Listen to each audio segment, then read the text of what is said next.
एक और नए वीडियो के साथ। एक हिंदू भाई का सवाल मुफ्ती साहब से ये है कि हमारी मदर, हमारी माँ जो एक ज़माने से पुराने से हमको सिखाती आ रही बचपने से कि राम और उनके भक्त हैं हम, लिहाजा अपने हिंदू मज़हब का वो हमको बताना चाहती थे, वो बताई, हम उसी सिलसिले से चल रहे हैं। लिहाजा अगर आपकी माँ होती तो आप भी तो वही करते। मुफ्ती साहब से वो ये बात कह रहे हैं, लिहाजा इसी माँ के सिलसिले में जो लेके चले अपना दीन, इसी सिलसिले में दोनों की माँ के दरमियान में इख्तिलाफ है कि इसके बारे में आप बताएं। तो पूरा वीडियो देखें। जी बढ़िया। मुफ्ती साहब, मेरा आपसे क्वेश्चन ये था कि जो प्रॉफिट मोहम्मद है वो अराउंड 630 में कुछ आए थे ना। जी 570 में आए और 630 में दुनिया से चले गए वो। हम्म। राइट। तो मेरे को ये बोलना है कि 630 मतलब इस्लाम में ऐसा क्यों कहा गया है कि वो मतलब वो आखिरी प्रॉफिट होंगे, मतलब उनके बाद कोई नहीं आएगा? क्योंकि मेरा मतलब लॉजिक जो सोचता है उस हिसाब से मुझे लगता है कि हम्म, मतलब वो टाइम पे वो अगर कुछ प्रीच भी कर रहे हैं तो पूरे वर्ल्ड को कहाँ पता चलने वाला है। मतलब जैसे कि टिल 19 सेंचुरी तक भी देखे या 20 सेंचुरी के अर्लियर तक भी देखे, कोई मतलब किसी एरिया में कोई प्रीच कर रहा है तो बिफोर इंटरनेट आने के पहले तो लोगों को कुछ भी नहीं पता होगा ना। मतलब तो कोई बात इसमें कोई फैला रहा है। इसमें मतलब मसला क्या हुआ, मुझे मेरा मसला बोलना बताएं। तो ठीक है, नहीं पता। हाँ वो प्रीच कर रहे हैं तो बहुत लिमिटेड लोगों तक रह जा रही है ना। मतलब अगर ठीक वो ठीक। गॉड के जो डिवाइन या गॉड से उनको कुछ मैसेज आते हैं तो वो अगर वो दावा कर रहे हैं वो, तो फिर वो बहुत लिमिटेड लोगों तक रह जा रहा है। मैं समझ गया, मतलब मैं समझ मेरा गया। मैं अब तो अगर ये मतलब लिमिटेड हाँ मैं लोगों प्रीच तक पहुंचा तो उसमें नुकसान क्या हुआ, मैं ये पूछना चाह रहा हूं आपसे। तो बाकी के लोग तो महरूम रह गए ना। महरूम रह गए, उसके बाद क्या होगा, महरूम रहने का नुकसान क्या है? हाँ, नुकसान ये है कि इस्लामिक थियोलॉजी क्या बोलती है कि कुछ लोग हेल में जाएंगे, कुछ हेवन में जाएंगे। अब हाँ, जिनके सामने कुछ लोगों के सामने अब मोहम्मद साहब आएंगे और उनके जो वो जो उन्होंने जो भी मैं प्रीचिंग मैं अब वगैरह आप यहाँ आएगी मैं अब उनको आपको तो यहाँ रोक रहा हूँ, मैं सवाल आपका समझ गया हूँ पूरा, यानी इसीलिए मैं आपको यहाँ तक लाना चाह रहा था। आपने जो बात कही ना कि इस्लामिक थियोलॉजी ये कहती है, ये आपने इसको गलत समझा, ये नहीं कहती है। मैं आपको बताता हूँ क्या कहती है। जिन लोगों तक रसूल अकरम सल्लल्लाहु अलैहि वसल्लम का पैगाम नहीं पहुंचा, ठीक है, वो चाहे किसी भी वजह से नहीं पहुंचा हो, आज भी एक तादाद ऐसी होगी कि जिन तक इस्लाम का या आप सल्लल्लाहु अलैहि वसल्लम का पैगाम नहीं पहुंचा, उनको अकल तो अल्लाह ताला ने दी है।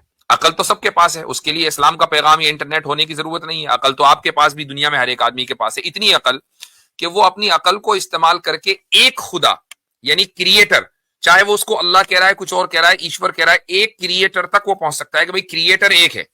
लेकिन उसको ये नहीं पता चल रहा है कि उसकी इबादत कैसे करनी है। उसको ये नहीं पता चल रहा है कि उसने अपने एम्बेसडर्स यानी रसूलों को भेजा है कि नहीं भेजा है, भेजा है तो वो कौन है। और इस हालत में उसका इंतकाल हो जाता है तो वो इंशाअल्लाह जन्नत में जाएगा, वो जहन्नम में नहीं जाएगा। क्यों? इसलिए कि उस तक पैगाम नहीं पहुंचा। तो इस्लाम ने तो ये वाज़ेह कर दिया। दूसरा मैं हजरत ये कहना चाहता हूँ, ये जो भाई ने प्रेमिसेस खड़ा किया ना मफरूजा, ये जी मफरूजा देखिए, नबी के मबऊस होने से ज्यादा उसके पैगाम का मकसद होता है, ये आपने याद रखना है। यानी जी एक है नबी और एक है नबी का पैगाम। अंबिया तो पहले भी आए थे मगर पैगाम साबित नहीं रहा। तो नबी पाक सल्लल्लाहु अलैहि वसल्लम ठीक है आज से 1400 साल पहले आए थे, मगर पैगाम का एपिक आप देखें कि आज भी पूरी दुनिया के अंदर सबसे फास्टेस्ट ग्रोइंग अगर कोई कॉन्सेप्ट या कोई टीचिंग या कोई रिलीजन, जो भी आप नाम देना चाहें, कोई आइडियोलॉजी, वो इंडिविजुअल हो या बड़े पैमाने पर मुल्कों के अंदर, दुनिया में कहीं भी, वो इस्लाम माना जा रहा है। अब नबी पाक सल्लल्लाहु अलैहि वसल्लम की सदाकत की ये मुंह बोलती सबूत इसलिए है कि एक शख्स 1400 साल पहले गुजर गया जिसकी सिर्फ तालीम बाकी है, मुल्क तबाह बर्बाद हो रहे हैं, मुसलमान अपनी आलमी सतह के ऊपर हालतों में बड़े कमजोर हैं, मगर पैगाम उसका जो है वो सर ना चढ़कर बोल रहा है। सिर्फ ये आमिर भाई, सही मुस्लिम की एक रिवायत है, अभिषेक साहब मैं आपको बता दूं कि रसूल अकरम सल्लल्लाहु अलैहि वसल्लम ने इरशाद फरमाया कि कयामत के दिन सबसे बड़ी उम्मत मेरी होगी, अना अक्सरुल अंबिया इत्तबान, कि सबसे ज्यादा इत्तिबा करने वाले यानी फॉलोवर्स जो हैं वो मोहम्मद सल्लल्लाहु अलैहि वसल्लम के होंगे। अब ये बात आप कब कह रहे हैं? ये बात आज से 1400 साल पहले कही जा रही है। तो कितने फॉलोवर्स जब रसूलुल्लाह सल्लल्लाहु अलैहि वसल्लम इस दुनिया से तशरीफ ले जा रहे थे, पर्दा फरमा रहे थे, तो कितने फॉलोवर्स थे उस वक्त? तकरीबन 1 लाख के करीब फॉलोवर्स थे। ठीक है, 1 लाख, कुछ कम ज्यादा होंगे, 1 लाख के करीब थे। इमेजिन करो कि अगर एक आदमी के 1 लाख फॉलोवर हों और ये प्रिडिक्ट कर दे वो कि मेरे फॉलोवर्स दुनिया में किसी भी नबी के फॉलोवर से ज्यादा होंगे, तो ये बहुत बड़ा प्रेडिक्शन है। इस प्रेडिक्शन को सच्चा होते होते भी इस दुनिया में भी बड़ा टाइम लगना है, वो लगा। अब इस वक्त 2050 के बारे में जो प्रेडिक्शन की जा रही है वो ये कि by 2050 Islam will become the largest religion. ईसाइयत को पीछे छोड़ देगा। इस वक्त जो तादाद में मुसलमान और ईसाइयों का ही मुकाबला है आपस में, बाकी तो कोई किसी खाते में नहीं है। तो अगर ईसाइयों को भी पीछे छोड़ दिया जाएगा और मुसलमान सबसे ज्यादा फॉलोवर्स होंगे, मुसलमान सबसे ज्यादा होंगे दुनिया में, तो ऐसा तो नहीं है कि 2051 में कयामत आ जाएगी। फिर कयामत तक के कितने साल हैं? तो आप तसव्वुर करें कि ये नंबर कहां जाएगा। इस एतबार से रसूल अकरम सल्लल्लाहु अलैहि वसल्लम ने जो प्रिडिक्ट किया था 1400 साल पहले, वो आज हर बार सादिक होता हम अपनी आंखों से देख रहे हैं। बिल्कुल ऐसे ही। और इस्लाम का क्लेम, अभिषेक भाई, जब भी आपने ये बारे में आपके ज़हन में कभी बात आए ना, तो आपने ये चीज ज़हन में रखनी है कि इस्लाम इस बारे में क्लेम, यानी नबी पाक सल्लल्लाहु अलैहि वसल्लम का आखिरी नबी होना और उस समय पर आना और उसके बाद के हालात के बारे में खुद इस्लाम का इंटरनल क्लेम क्या है। तब आपको समझ आएगी कि इस्लाम, अल्लाह के रसूल उस टाइम पर क्यों आए, क्यों आखिरी हैं और बाद का मामला क्या है। मिसाल के तौर पर हज्जतुल विदा के मौका पर अल्लाह के रसूल के मशहूर जुमले अलैहिस्सलातु वस्सलाम कि मैं तुम तक ये पैगाम पहुंचा चुका हूं, अब तुम्हारा ये काम है कि तुमने इसको गायबीन तक पहुंचाना है। सूरह जुमा में अल्लाह ताला फरमाते हैं कि व आखरीन मिनहुम लम्मा यलहकू बिहिम, और बाद वाले ऐसे हैं जो अभी तक इनसे मिले नहीं हैं, यानी जनरेशंस आफ्टर जनरेशंस। फिर इसके बाद कुरान में 2 आयात हैं जिसमें पता चलता है कि इस उम्मत को खैर उम्मत कहा गया, अल्लाह के रसूल पर जो ईमान लाए हैं, कि जो बाद आने वाले लोगों के लिए जरिया हिदायत बनेंगे। और इस तरह एक चेन बनती है नस्लों में। तो किसी भी आइडियोलॉजी के लिए प्रैक्टिकली पॉसिबल चेन्स, जनरेशंस होती हैं जिसके थ्रू ग्रेजुअली गुजरकर उस पैगाम को पहुंचना है। और आज अच्छा, फिर ये गलतफहमी भी दूर हो गई। यानी अगर मिसाल के तौर पर अल्लाह के रसूल पाक सल्लल्लाहु अलैहि वसल्लम इस जमाने के अंदर आते, इंटरनेट के जमाने में, तो कोई कह सकता था कि इस जमाने के अंदर तो टॉम डिक हैरी भी पॉपुलर हो गए हैं ओवरनाइट सोशल मीडिया के अंदर। अल्लाह के रसूल पाक सल्लल्लाहु अलैहि वसल्लम ने उस जमाने में आलमी सतह पर इनकलाब बर्पा किया। 23 साल के दौर के अंदर आपने वो पेशगोइयां की और आने वाले 30 सालों के अंदर रोमन और पर्शियन एम्पायर को गिराकर एक थर्ड पावर के तौर पर पापअप हुआ, जब सोशल मीडिया भी नहीं था, जब इंटरनेट भी नहीं था। आज तो every Tom Dick can popular हो सकता है। अल्लाह के रसूल की अदम मौजूदगी के अंदर पैगाम का आलमी सतह पर पॉपुलर होना नंबर 1। हजरत सिर्फ आखिरी जुमला। दूसरा, इस गलतफहमी का दूर हो जाना जो पिछले तकरीबन 1000 साल, तकरीबन 1300 बल्कि 1400 और अगर कहूं 1450 साल से जो इल्जाम ओरिएंटलिस्ट और नॉन मुस्लिम लगाते हम पर आ रहे थे कि तलवार के दौर पर फैला। सोशल मीडिया के पिछले 50 सालों ने, स्पेशली ट्विन टावर के बाद पिछले 20 सालों ने उस पूरे के पूरे इल्जामात पर कलक पोत कर एक चमकदार आफताब की तरह सामने आया और बताया कि इस्लाम अपने नजरिए और अपने दलाइल की बुनियाद पर डंका उसका बोलता है। बहुत शुक्रिया। और उससे बढ़कर ये बात है कि आज अगर ये सवाल किया जा रहा है कि भाई टेक्नोलॉजी के दौर में आप सल्लल्लाहु अलैहि वसल्लम को आना चाहिए था, तो ये टेक्नोलॉजी तो हमेशा ऐसी नहीं रहनी है। किसी को क्या पता कि आज से 200 क्या 20 साल के बाद यूट्यूब बिल्कुल आउटडेटेड हो जाएगा। क्या आपको याद है कि जिस जमाने में कैसेटें चला करती थी, तो उस जमाने में ये समझते थे कि यार कितनी जबरदस्त और एडवांस टेक्नोलॉजी है कि लोगों की आवाज को रिकॉर्ड कर लेती है। आज उन कैसेटों का कहीं कोई पता नहीं है, सीडीज का कहीं कोई पता नहीं है। तो टेक्नोलॉजी तो इतनी तेज चीज है, तरक्की कर रही है, तो ये कोई जरूरी नहीं है कि ये टेक्नोलॉजी आगे रहेगी। मान लो इस टेक्नोलॉजी के दौर में आते या न्यूज़पेपर के दौर में आ जाते, तो आप लोग ये सवाल करते कि वीडियो के दौर में आना था, वीडियो के दौर में आप लोग ये कहते कि एआई में आना था। तो फिर तो हाँ जी भाई अभिषेक। मुफ्ती साहब, अगर कोई आदमी शिर्क को जस्टिफाई करे उसकी अपब्रिंगिंग की वजह, जैसे मुस्लिम लोग वन गॉड में बिलीव करते हैं, उनकी अपब्रिंगिंग उस तरीके से होती है, उनके पेरेंट्स उनको पहले से ही बताती है गॉड है, उसका कोई पिक्चर वगैरह नहीं है। और जैसे हम लोग हिंदूज हैं, उनके पेरेंट्स हमको बताते हैं कि राम जी विष्णु का अवतार लेके आए थे, कृष्णा जी विष्णु का अवतार लेकर आए थे। तो आप अपने बात को जस्टिफाई कर रहे हैं या उसको सही समझ रहे हैं, और मैं मेरे बात को सही समझ रहा हूँ, तो फिर यहाँ पे आप क्या बोलेंगे कि भाई वो गॉड तो फिर आपके थियोलॉजी के हिसाब से तो आपसे मेरे को तो हेल में डालेगा और आपको तो जन्नत में डालेगा। ठीक है, अभी थोड़ी देर पहले हमारे पास स्ट्रीम में ही एक साहब आए थे जो एक मुस्लिम फैमिली में पैदा हुए और इस्लाम से निकल गए। ठीक है, वो क्यों निकले, अपनी अकल को उन्होंने सही इस्तेमाल किया कि गलत इस्तेमाल किया, वो एक अलग स्टोरी है, लेकिन बहरहाल वो निकल गए। तो इस तरह की एग्जांपल्स मौजूद हैं। इस तरह के भी examples, hold on let me complete, इस तरह के भी एग्जांपल्स मौजूद हैं कि जो हिंदू फैमिली में पैदा हुए और इस्लाम में दाखिल हो गए। आप ये देख लें कि इंडिया पाकिस्तान में यानी बर्रे सगीर में ओवरऑल जो सब कॉन्टिनेंट की जो मुस्लिम पॉपुलेशन है उसमें से कितने परसेंट ऐसे होंगे कि जो बाहर से हिजरत करके आज से 1000 साल पहले इंडिया आकर सेटल हुए? बहुत कम, मुश्किल से 10-12%, 20% होंगे, बहुत मान लिया मैंने। उस बाकी तो सारे वही है ना कि जिनके आबा व अजदाद मुशरिक थे और उन्होंने इस्लाम कबूल किया और उसके बाद फिर वो बड़े बड़े उलमा भी बने, बड़े बड़े सूफिया भी बने, बड़े बड़े स्कॉलर्स बने, वही तो लोग हैं। तो ये कोई आपकी जो दलील है ना, ये मजबूत नहीं है।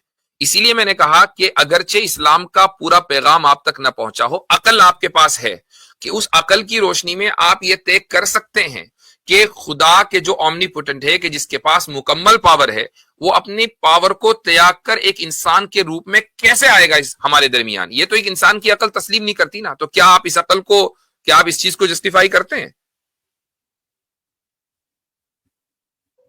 मुफ्ती साहब, एक्सेप्शंस आर नॉट एग्जांपल्स। मतलब आप जो बता रहे हैं कि कोई आपके पास साहब आए थे, वो मुस्लिम घर में पैदा हो आई गए नो और आई नो एक्सेप्शंस उन्होंने नहीं है, इस्लाम लेकिन छोड़ा। ये जो आप इतनी बड़ी पॉपुलेशन इंडिया मतलब के परसेंटेज मुसलमानों के, परसेंटेज भाई आप, मैं बता रहा हूँ ना कि परसेंटेज इंडियन, कितना होगा? पाकिस्तानी मुस्लिम, बांग्लादेशी मुस्लिम्स की इतनी बड़ी पॉपुलेशन आप देख रहे हो, तो इसमें पूरी पॉपुलेशन के अंदर 70 to 80% तो वही लोग हैं ना कि जिनके आबा व अजदाद ने इस्लाम कबूल किया था। ये कोई एक्सेप्शन तो नहीं है। अच्छा, पूरी दुनिया में जितने भी अरब आप देख रहे हैं, सबके सब आबा व अजदाद ने इस्लामी तो कबूल किया था। दूसरा अच्छा, जबरदस्त जो अजमी है, आप देख लो, ईरान चले जाओ, अफगानिस्तान चले जाओ, इराक चले जाओ, सीरिया चले जाओ, फलस्तीन, लीबिया, मिस्र, यहां इन सब के आबा व अजदाद ने इस्लाम कबूल किया था। ये एक्सेप्शन है? बिल्कुल ऐसे ही हिस्टोरिक नहीं, रिकॉर्ड है। मतलब दूसरा मुफ्ती साहब, अभिषेक भाई, मतलब अगर ओके अभिषेक भाई सिर्फ एक बात बोलना चाहता हूं मैं, ये आपने समझना है कि जो आर्ग्यूमेंट आप पेश कर रहे हो ना आबाओ अजदाद का, ये आर्ग्यूमेंट मजबूत नहीं है। उसकी वजह यह है कि आबाओ अजदाद बहुत सी ऐसी चीजें बताते हैं जिसको औलाद फॉलो नहीं करती है। तो ये कहना कि हमें उन लोगों ने बता दिया तो इसलिए इस तरह हुआ, आबाओ अजदाद की बड़ी बातें अच्छा। दूसरा ये है कि आपके आबाओ अजदाद से अगर आपने कुछ चीजें देखी हैं, चाहिए ये था काउंटर वेरीफाई करें। अब सही। हमारे हिंदू भाइयों के अंदर एक बड़ी तादाद है जो मूर्ति पूजा का खंडन करती है, और इसलिए नहीं खंडन करती कि वो सनातनी नहीं रहे, बल्कि वेद की बुनियाद के ऊपर खंडन करते हैं। अब उनका मानना यह है कि वेद से मूर्ति पूजा निषिद्ध है, अवतार का कॉन्सेप्ट है ही नहीं। ठीक है, वो सारी बातें यहां से रखते हैं। तो ऐसी सूरत में आपके अंदर भी ऐसे लोगों की जागृति हुई, ऐसे लोग उठे जिन्होंने बताया कि मूर्ति पूजा या अवतार सिस्टम नहीं होता। श्री राम जी बड़े उत्तम मनुष्य थे, मगर थे मनुष्य ही। अच्छा, एक सवाल मैं आपसे और करता हूं। मान लीजिए आप एक करप्ट सोसाइटी के अंदर पैदा हो गए, ठीक है, करप्शन है हर तरफ, रिश्वतखोरी, बाजार चोरी, हर तरफ जो है, इस तरह की सोसाइटी में आप पैदा हो गए। लेकिन आपको यह भी पता है कि यार इस करप्शन ने हमारी सोसाइटी को अंदर से खोखला कर दिया है। अगर ये करप्शन खत्म हो जाए तो हम बहुत यानी आसानी के साथ, प्रॉस्पेरिटी के साथ अपनी जिंदगी गुजार सकते हैं। तो क्या ये आपके लिए जस्टिफिकेशन होगा कि चूंकि मैं एक करप्ट सोसाइटी में पैदा हुआ हूं, लिहाजा मुझे तो करप्ट ही होना चाहिए? नहीं, मुझे तो मतलब समझना पड़ेगा कि क्या चीज सही है और उसके हिसाब से प्रोपेल करना तो पड़ेगा। बस, तो जिस तरीके से आप करप्शन को महज इसलिए कि करप्ट सोसाइटी में पैदा हुए हैं आप दुरुस्त नहीं समझ सकते, अपनी अकल के जरिए आप फैसला करेंगे कि यह चीज गलत है और यह चीज सही है और मुझे सही चीज का इंतखाब करना चाहिए। हम यानी देखें, इंडिया में, आप इंडिया से ही हैं, तो जो सब कॉन्टिनेंट का जो मुआशरा था आज से 40 साल पहले, आज से 50 साल पहले, क्या एजुकेशन का वो लेवल था जो आज है? क्या उतनी तादाद में बच्चे स्कूल जाते थे जो आज जाते हैं? नहीं। माँ बाप आमतौर से क्या खेतों के अंदर काम करते थे, जहालत थी हर तरफ। लेकिन क्या उन किसानों ने ये कहा कि चूंकि हमने खेतों में काम किया है तो हमारे बच्चे भी हमेशा खेतों में ही काम करते रहेंगे? नहीं, बल्कि उन्होंने खुद अपने बच्चों को स्कूल भेजा, तालीम आम हुई। क्यों? इसलिए कि उनकी अकल ने फैसला किया कि भाई ये काम कब तक करते रहेंगे, दूसरा काम करें। मुफ्ती साहब, अब ये इस हिसाब से देखा जाए तो फिर वर्ल्ड के ऑलमोस्ट लोग तो जहन्नम में ही जाएंगे ना। मतलब एक गॉड पे, और जो भी आपके अंदर 74 या 75 कुछ सेक्स है, उसमें से क्लेम करते हैं कि हर कोई क्लेम करता है हम सही है, और एक ही हेवन में जाएगा और बाकी सब हेल में जाएंगे। तो फिर सबसे उस हिसाब से देखा जाए तो बहुत ऑलमोस्ट लोग तो मतलब सभी लोग तो सबका ही कट गया मतलब। ठीक, सबसे पहले हम इसकी बात करते हैं मुसलमान, अभी सेक्ट को छोड़ दीजिए, मुस्लिम वर्सेस नॉन मुस्लिम्स, कि भाई दुनिया में अक्सरियत नॉन मुस्लिम्स की अगर है पूरी तारीख में, मैं सिर्फ आज की तारीख में नहीं, पूरी तारीख में, तो और लेकिन मुझे एक बात बताएं आप, क्या आपके नजदीक वो बात हर हाल में दुरुस्त होगी कि जिसको अक्सर लोग सही कह रहे हैं? क्या ये आपके नजदीक ट्रूथ नहीं का पैमाना नहीं। नहीं?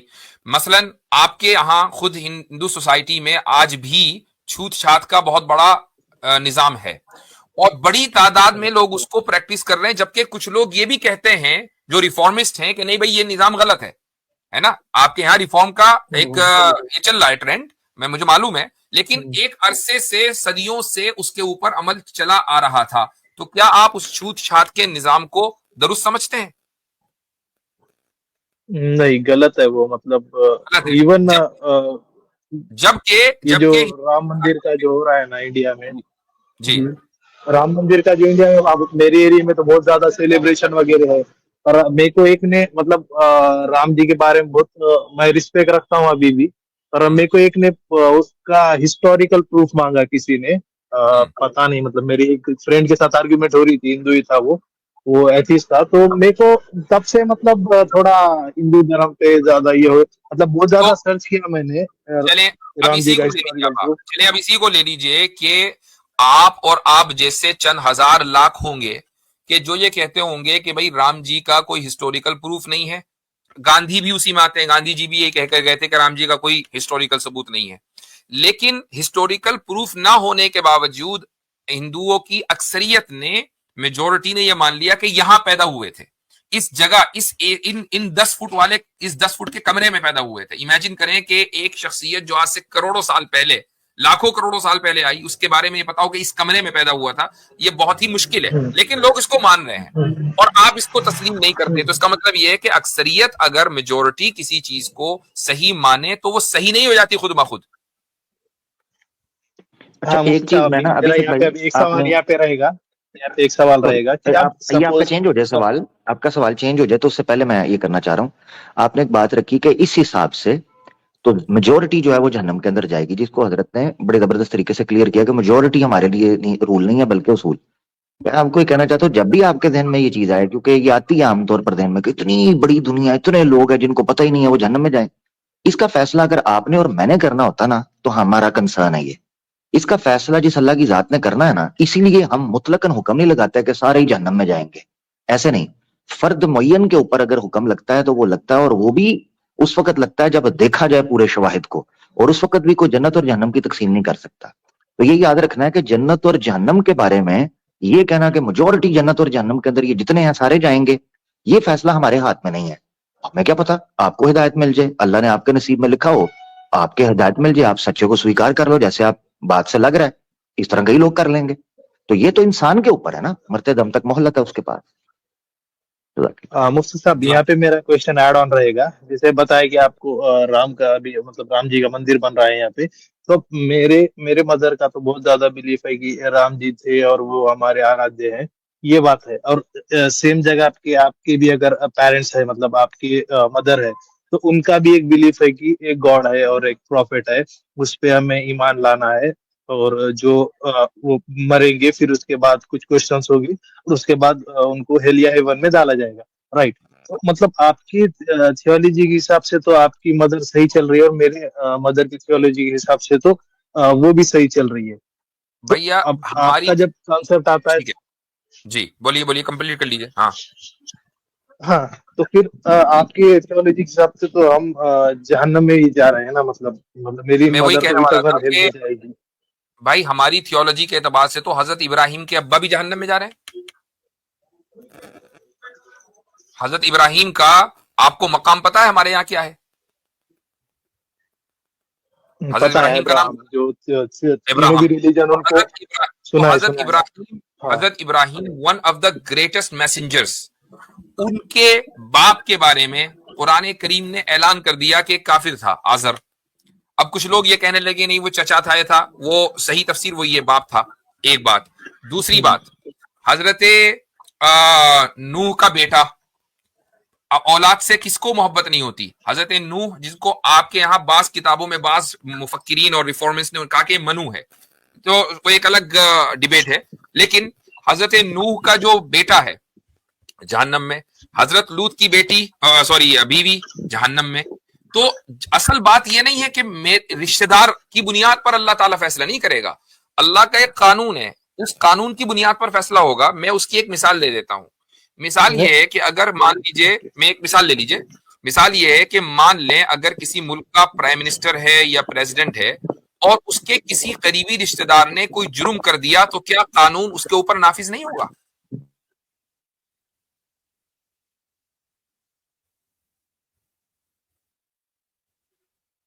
आप म्यूट पर हैं। हाँ, अभिषेक भाई म्यूट पे। होगा मुफ्ती साहब। बस, तो अब ये कोई बात नहीं है। अच्छा, और आपकी जो मदर है, आपके पास ये अपॉर्चुनिटी है कि आप उनकी आंखें खोलें और उनको बताएं कि सही क्या है। आई नो कि एक उम्र तक जब आदमी पहुंचता है तो फिर किसी दूसरे रास्ते के ऊपर चलना, चाहे वो कितना ही सही क्यों ना हो, मुश्किल है, लेकिन नामुमकिन नहीं है। बात यह है कि आप उनको अपनी जिंदगी बदलकर उनकी जिंदगी बदलें।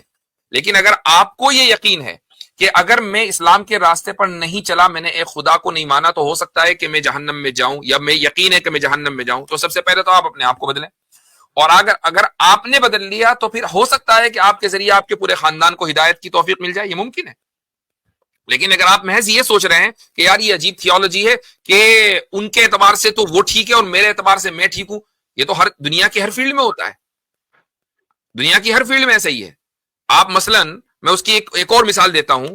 मसलन आप मुझे ये बताइए कि क्या आपके नजदीक डेमोक्रेसी ठीक है या डिक्टेटरशिप ठीक है? किधर गए भाई? वहां से कंटिन्यू करूंगा कि मैंने आपके मदर का एग्जांपल दिया और मेरे मदर का भी कंपेयर किया। हाँ, तो हाँ, वहां पे ये बताऊंगा कि भाई मेरी जो मदर है उनको बचपन से उनके पेरेंट्स ने वगैरह बताया है कि ये जो राम है उनके आराध्य है, या कृष्ण जो आराध्य है उनकी सुबह में जो पूजा करती है उठ के, और आपकी माता उठ के सुबह में जो वो प्रेयर करती है। तो ठीक। एक थियोलॉजी के हिसाब से तो ये तो हेवन में जा रही है आपकी माँ, और मेरी माँ वो उसके उनके पेरेंट्स फॉलो करके वो तो हेल में जा रही है ना। मतलब वो शिर्क को सही समझती है। मतलब जैसे ऑलमोस्ट जो वो सभी यही भाई समझते हैं कि समझ गया, ठीक है। जैसे कि मैंने हाँ, आपसे यही सवाल किया कि किसी चीज को सही समझने का मतलब ये तो नहीं होता ना कि वो सही हो जाए। तो फिर आपकी माता को भी अगर आपकी मम्मी भी अगर इधर समझ, जैसे कि मतलब आप तक कोई एग्जांपल लूं, जैसे कि आपका नाम यासिर है, यासिर की जगह अगर आपका नाम यशवंत होता तो व्हाट डज दैट मीन? तो क्या? तो क्या मतलब आप भी यही चीज करते, या आपका ट्रुथ की तरफ आने का क्या मतलब, किस तरीके से आप ट्रुथ तरफ आते, या अगर आप खुदा न वही करे, फॉलो खुदा न करते? करे हम ट्रूथ पर ना होते और अपनी अकल को इस्तेमाल करके हमें ट्रूथ पता चल जाता, तो हमें इससे कोई फर्क नहीं पड़ता कि हमारे माँ बाप, बीवी बच्चे, रिश्तेदार, दादा दादी, नाना नानी किधर हैं, हम उस ट्रूथ पे जाते। लेकिन आज अल्हम्दुलिल्लाह चूंकि हम ट्रूथ पर है तो हमें कहीं और जाने की जरूरत नहीं है। अब सिंपल सी बात है, अब आप ये कह सकते हैं जी, ये कैसे कह सकते हैं कि आप ट्रूथ पर हैं? आप खुद ही देख लें कि राम जी के बारे में शक हो गया कि वो पैदा भी हुए कि नहीं। पूरा मुल्क जो है इस बुनियाद पर लड़ लिया कि राम जी थे, लेकिन आप खुद ही नहीं मान रहे। एक बात बताइए कि खुद आप क्या समझते हैं कि एक मूर्ति आपका क्या कर लेगी? यानी मूर्ति आपको कोई फायदा दे सकती है, नफा पहुंचा सकती है, नुकसान नहीं, पहुंचा? मूर्ति पूजा में तो मैं भी नहीं मानता मुफ्ती साहब। मैं तो सिर्फ एक गॉड को मानता हूँ। बस बात खत्म हो गई यहीं पर कि आपने अपनी अकल को इस्तेमाल किया, मूर्ति पूजा को छोड़ दिया, एक गॉड को मान लिया। आप मदर हैं, क्या वो मूर्ति पूजा करती हैं एक गॉड को, या क्या करती हैं? मूर्ति पूजा करती हैं वो? ये नहीं। मतलब वो मूर्ति पूजा करती है, वो क्या बोलती है, मतलब हर चीज में भगवान है बोलती है वो। ठीक, तो वो मूर्ति पूजा करती हैं, आप मूर्ति पूजा नहीं करते क्योंकि आप उसको गलत समझते हैं। ठीक है, अब मुझे एक बात बताइए कि महज इसलिए कि आपकी मदर एक काम करती आ रही हैं और आप उसको गलत समझ रहे हैं, तो क्या आपसे मैं ये कहूं कि अब आप उसको सही समझें चूंकि आपकी वालदा और आपकी मदर ये काम कर रही हैं? Does it make any sense? Issue वो नहीं है मुफ्ती साहब, इशू वो नहीं है मुफ्ती साहब, मैं कंपेयर ये कर रहा हूँ कि आपकी जो वालिजा बोलते हैं ना, जो भी आपकी मदर है, मदर मदर तो कहने चले। वो हाँ, हम्म मदर जो है, तो वो हम्म एक पर्टिकुलर घर में पैदा हो रही है और वो उस तरीके से फॉलो कर रही है और वो भाई हेवन नहीं में ना, जा रही है, फर्क जो मतलब आप, मैं हाँ, माजरत वो चाहता हूँ, अलग आप जगह ना पे पैदा हो। मुसलसल गलत गलत प्रेमिसेस कर रहे हैं जिसको जवाब दे चुका है। देखिए आप समझना है, मुफ्ती साहब इस्लाम को या मुसलमान इस्लाम को वालिदैन की वजह से फॉलो नहीं कर रहा होता, और ना जी करना चाहिए। हम जी लोग हाँ इसको नजरिया, एक आइडियोलॉजी के तौर पर, एक आर्ग्यूमेंट के तौर पर देखते हैं, उसका क्रिटिकल एनालिसिस करते हैं और उसके बाद करते हैं। नहीं, मतलब अगर मेरे मेजोरिटी इसमें मुसलमान इस एग्जांपल तरीके दूं पर चल, तो मेजोरिटी सुन लीजिएगा जरा एक मिनट, मेजोरिटी अगर मुसलमान आपके सामने इस वक्त नजर आ रहे हैं, उसकी वजह यह है कि उन्होंने उस तालीम को अपने बच्चों तक पहुंचाया, वो उनको लॉजिकल लगी, लिहाजा छोटी उम्र से उनके चीज अकीदा, उनके या बिलीफ, उनके सिस्टम, उनके रसूख पकड़ गया। आपके मामले में यह है कि गलत चीज भी बच्चों को, मिसाल के तौर पर चोर का बच्चा है, वो बचपन से उसको चोरी सिखाता है। अब बचपन से ही सीखने की वजह से वो ठीक नहीं हो जाएगा कि चूंकि मैं बचपन से यही सीख रहा हूं, लिहाजा मैं इस माँ बाप के पास हूं, लिहाजा हो सकता है मैं भी ठीक हूं। नहीं भाई, बचपन से शुरू होना या वालिदैन का किसी की तरबियत करना, ये सही और गलत का फैसला नहीं करता। फर्क समझे मेरा भाई? अच्छा आप तो अपनी मिसाल खुद ही ले लेना कि जब आपकी मदर मूर्ति पूजा कर रही हैं और आप उनके यहाँ पैदा होकर मूर्ति पूजा को गलत समझते हैं, तो इसका मतलब क्या है कि कोई भी इंसान अगर अपनी अकल को दुरुस्त तरीके से इस्तेमाल करेगा तो वो सच्चाई तक पहुंच सकता है। आप तो खुद उसका सबसे बड़ा एग्जाम्पल और प्रूफ है, तो किसी और की मदर या किसी और के बारे में एग्जाम्पल देने की जरूरत ही नहीं है।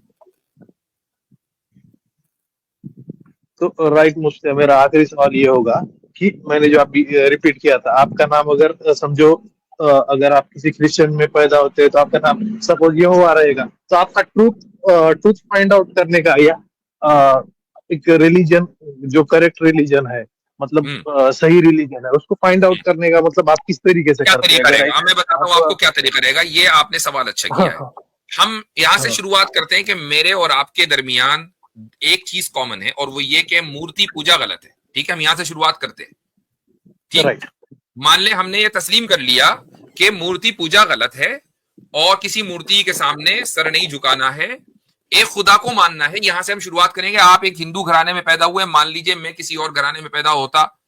अब अगर हमारा सफर शुरू होता तो हम ये देखते हैं कि इस वक्त दुनिया में जितने भी बड़े बड़े रिलीजन हैं हम उनको देख लेते हैं कि भाई वो क्या प्रीच कर रहे हैं।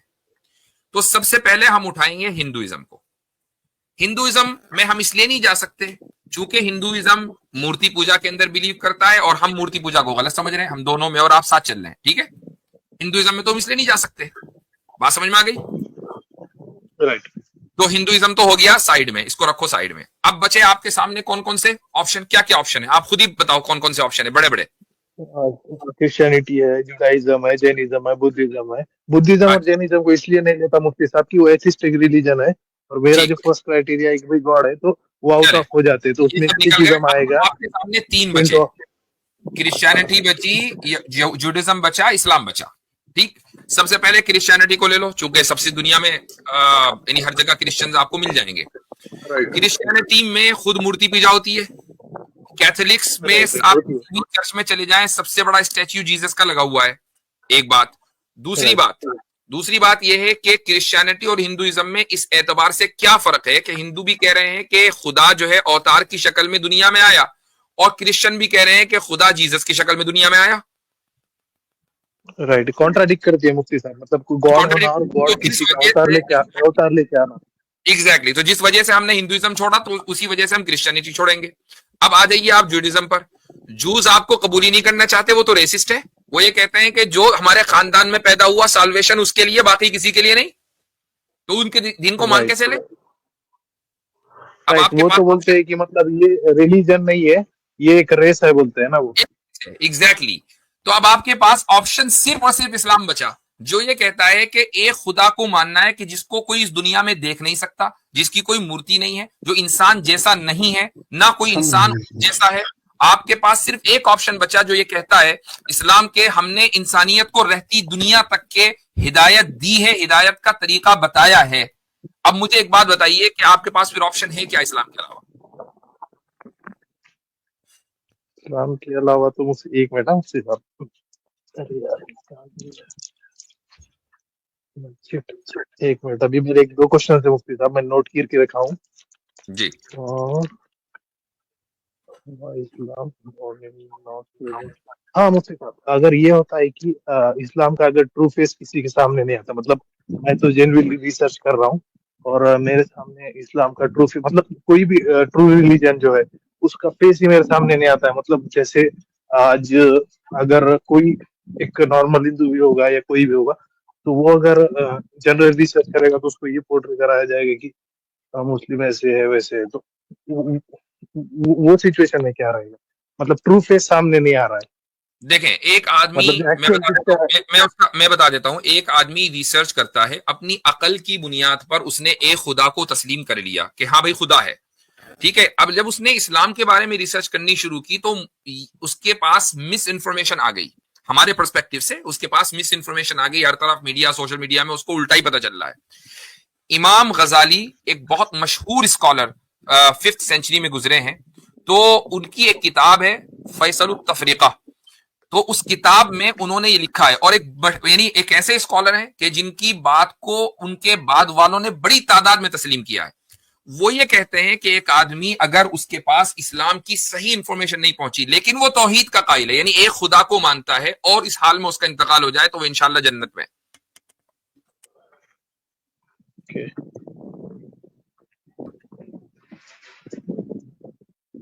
ओके ओके मुफ्ती साहब, मेरे ऑलमोस्ट जितने नोट किया था मैंने उसके तो आंसर मिल गए, मेरे एक दो रहेंगे, उसके अगली स्ट्रीम में आपसे पूछूंगा मैं।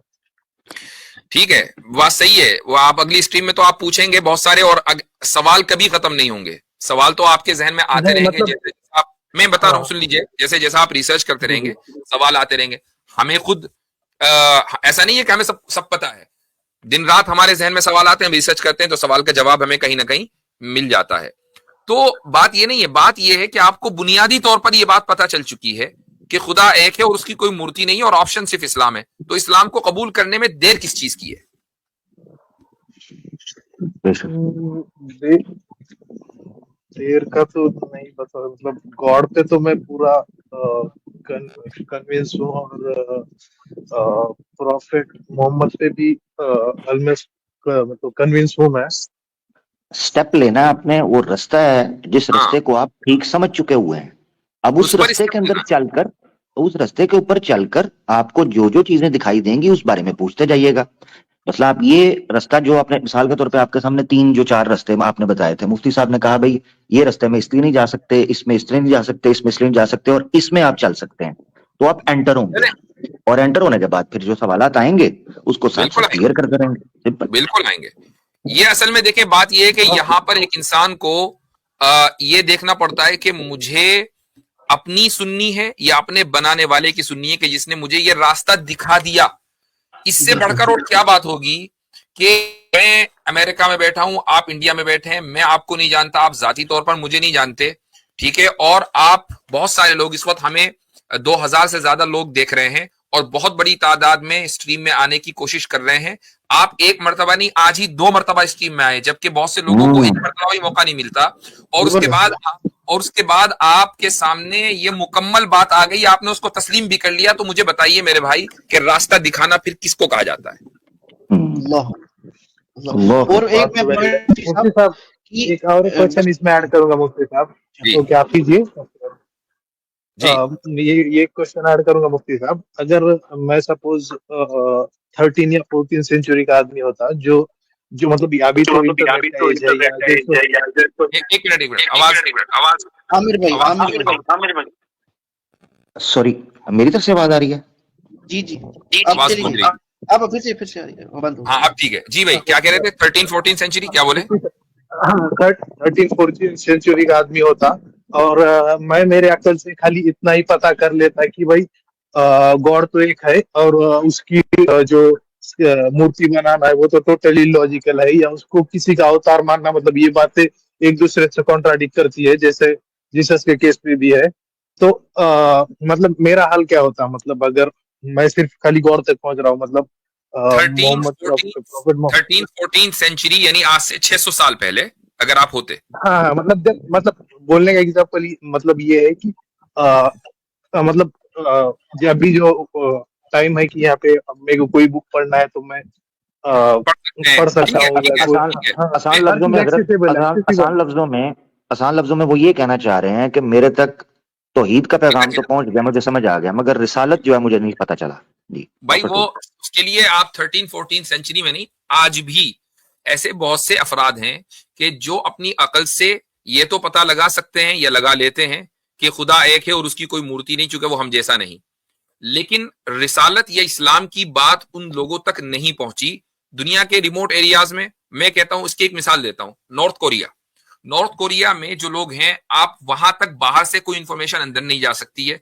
अभी एक खबर आई कि वहां पर 16 साल के 2 लड़कों को स्कूल के 30-30 साल की सजा दी गई, तो उन्होंने कोई ड्रामा चोरी छुपे देख लिया था। तो इंफॉर्मेशन इतनी ज्यादा उस पर पाबंदी है। अब इमेजिन करें कि नॉर्थ कोरिया का कोई बंदा अपनी अकल से ये पता लगा ले कि यार बनाने वाला मेरा एक है, उसकी कोई मूर्ति पूजा नहीं है, और ये किम जॉन उम ये सारे हैं सब ये ढकोसलेबाजी है, वो अपने जहन में सोचे बैठा हुआ है। बाकी उसको दुनिया का कुछ पता नहीं कि इस्लाम भी मौजूद है, कुरान भी मौजूद है, और वो इस हालत में मर जाता है। तो मैं फिर इमाम गजाली का नाम लेता हूं, और यही पोजीशन है मुसलमानों की अक्सरियत की कि ऐसे लोग जन्नत में जाएंगे। वो इमाम गजाली जो आप बता रहे हैं मुफ्ती साहब, वो एक बार बता सकते हैं, मतलब बुक है उनकी कुछ? हाँ, मैंने उनकी किताब का रेफरेंस इसीलिए दिया, फैसल तफरीका बैन अल इस्लामी व वेट वेट ज़ंदक़ा। सेकंड, मैं नोट कर लेता हूँ मुफ्ती साहब, एक मिनट। ये अरबी में किताब है, ये आपको इंग्लिश में या उर्दू में नहीं मिलेगी, इंग्लिश में नहीं, ये अरबी में है, उसकी ऑडियो अरबी में है क्या? ऑडियो में भी नहीं है। ये सारी देखें, ये हमारा तो मसला ये है कि हमारे पास लिटरेचर इतना बड़ा है भाई, कि एक बंदे की वो लाखों डॉलर लगा के भी पूरी लाइब्रेरी इस्लाम की नहीं बना सकता, इतने इतनी ज्यादा किताबें हैं, तो उसका कहां तक हम तर्जुमा करेंगे? बिल्कुल तो ऐसा ही है। जी मैं हाँ, ये तो चीज कहने लगा था, जी सॉरी, मैं एक जुमला ऐड करना चाह रहा था। अभिषेक भाई, आप ना जो फैसला या जो सवाल माजी में जाकर ले रहे हैं ना, वो आपके आने वाली नस्लों के लिए बड़ी गलतफहमी पैदा कर सकता था। मतलब 500-600 साल पहले आप कह रहे हैं अगर मैं होता, तो यकीन करें अगर आप उस वक्त सच कबूल करते तो आज आपके बारे में लोगों ने कहना था कि ये देखो तलवार देखकर इसने इस्लाम कबूल किया। क्योंकि आज लोगों के बारे में ये गलतफहमी, आज आपके पास मौका ये है कि आप सच दुनिया को बता सकते हैं कि आपने सच को तर्क और बुद्धि और अपने रैशनल और लॉजिक की बुनियाद पर अपनी तहकीक के बाद कबूल किया। जो आज दुनिया देखेगी, आने वाली नस्लों के पास ये मैसेज जाएगा। तो आपने फैसला करना है कि सच को इस प्रकार दिखाना है लोगों के सामने कि आपने सच को सर उठाकर कबूल किया, स्वीकार किया। ये बड़ा जी जरूरी हाँ, है। जी हाँ, ठीक है भाई अभिषेक साहब। अब आप जो है, मैं देखें इसरार तो कोई नहीं कर सकता, लेकिन बहरहाल अल्लाह ताला ने अगर हमें जरिया बनाया है कि वो आपको रास्ता दिखाए, तो हम आपको इनकरेज जरूर करेंगे कि अब उस रास्ते पर हिम्मत करके चलिए। और रास्ते में सवालात बहुत आएंगे, तो उस सवालात को हमसे पूछते रहिए। हमारी हर दिन कोई ना कोई किसी ना किसी चैनल पर स्ट्रीम होती है, आइए तशरीफ लाएं, हम सवाल का जवाब देंगे। लेकिन हिदायत फिर देना, रास्ता दिखाना कहाँ इसको ही जाता है जिसका लाइव डेमो आपने आज दिया है हमारे सारे व्यूवर्स के सामने, कि हिदायत रास्ता दिखाना किसे कहते हैं। चलना फिर आपका काम है। और एक बात ये कि आफ्टर इस्लाम मतलब लाने के लोगों को लगता है कि सवाल नहीं कर सकते, आप करें और उस वक्त सवाल के जवाब ढूंढना सवाब मिलेगा कि आप जी नॉलेज की इसमें राह में निकले। जी हाँ, ये अब तो लाइव ठीक देख है सकते हैं ना, मुसलमान ही जी। क्वेश्चन आंसर सेशन में मुसलमान आ रहे मसलन होते हैं, वो भी सवाल ही पूछ रहे होते हैं। जी जी जी, मसलन अगर इमेजिन करें, मैं दुआ करूंगा कि आपको लंबी जिंदगी मिले, लेकिन किसी को क्या पता है कि वो कल जिंदा रहेगा कि नहीं। आपने सोचा यार अभी मैं और रिसर्च करता हूँ, 1-2 साल और लगाता हूँ, और इससे पहले आप की जिंदगी खत्म हो गई, तो क्या ये अकाउंटेबिलिटी खुदा की तरफ से नहीं होगी कि भाई रास्ता तो दिखा दिया था, फिर पूरी बात तो बता दी थी, फिर कबूल क्यों नहीं किया? फिर तो आधी बात पे बात सेम नहीं चीज होगी। मतलब आमिर भाई को भी मैंने कही थी कि देखो अगर पता चल जाए कि मेरी कल डेथ होने वाली है और हाँ मेरे पास ऐसे ऑप्शन नंबर हो, कोई रिलीजन एक्सेप्ट करना है, हाँ, तो मेरे को इस्लाम मोस्ट लाइकली मतलब ट्रूथ की तरफ दिखता है। मुझे याद है आपने बताया था मेरे ख्याल से। जी, तो अगर ये बात है तो फिर तो आपके पास कोई ऑप्शन या कोई एक्सक्यूज नहीं है, ये मैं कह रहा हूं। बाकी आपकी मर्जी है, आप दोबारा आना चाहें, मजीद सोचना चाहें, it's entirely up to you. We can never force और प्रेशराइज एनीवन। तो हमारा काम सिर्फ ये और दावत कुछ है। टाइम चाहिए, और कुछ टाइम चाहिए, मेरे कुछ क्वेश्चन हाँ और हाँ, भी, नो टेंशन वो नो जब तक टेंशन। मेरे हो जाएंगे उसके बाद मतलब बाय हार्टली तो मैं मतलब कन्विंस हूँ बट वो जबान पे लाना या जो भी वर्बली ठीक कहना। ठीक है हाँ ठीक है, बस आपकी एक सवाल मर्जी। का जवाब देना। अभिषेक साहब, आप मेरी स्क्रीन पे आए थे पांडु का नाम लेके, if I am not wrong. किसका? आप मेरी स्क्रीन पे आए थे कभी क्या? आपके नहीं, वो जो मुफ्ती और एक मुफ्ती साहब है ना, मुफ्ती चश्मा अब्दुल्ला पहन मिनहाज, अब्दुल्ला के, मिनहाज। राइट राइट, उनके स्ट्रीम पे एक वो बार तो गया था मैं। मतलब मैं ऑलमोस्ट ये स्ट्रीम ऑलमोस्ट देखता हूँ, मतलब एथिस्टों की भी देखता हूँ, हिंदूज की भी देखता हूँ, ठीक मुस्लिम्स की भी देखता हूँ। ठीक है, सही। चले ठीक है। हमारी तो ठीक है, नेक तमन्नाएं आपके साथ हैं, दुआएं आपके लिए हैं, इंशाअल्लाह फिर बात करेंगे।